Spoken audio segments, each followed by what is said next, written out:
Welcome to our channel. Today we how to register with Azure Data Factory, complete guide step by step clearly. To register with Azure Data Factory, begin by opening your web browser. Navigate to the Azure portal at portal.azure.com. If you don't have an Azure account, click on Start Free to create one. Provide the required details to set up your account. Once your account is created, sign in to the Azure portal using your credentials.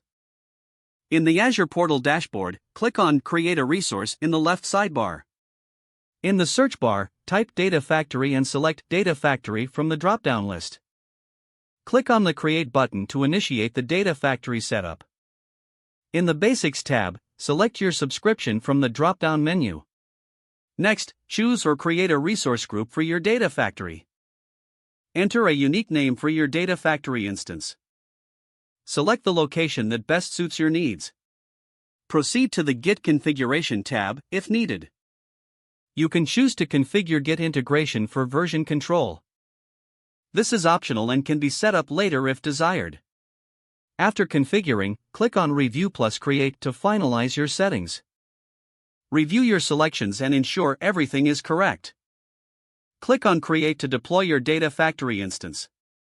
Wait for the deployment to complete, which may take a few minutes.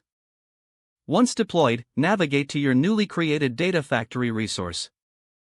Now you're ready to start using Azure Data Factory for your data integration needs.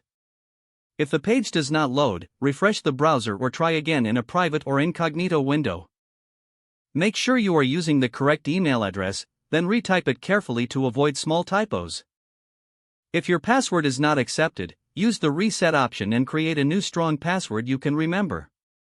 Check your spam folder for verification or security emails, then complete any requested confirmation steps.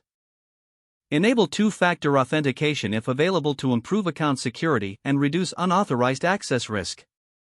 After signing in, review your profile details so your contact information and settings are accurate and current. If you see an error message, note it down and try again after restarting your device and internet connection. Don't forget to like this video and subscribe to our channel for more step-by-step tech guides.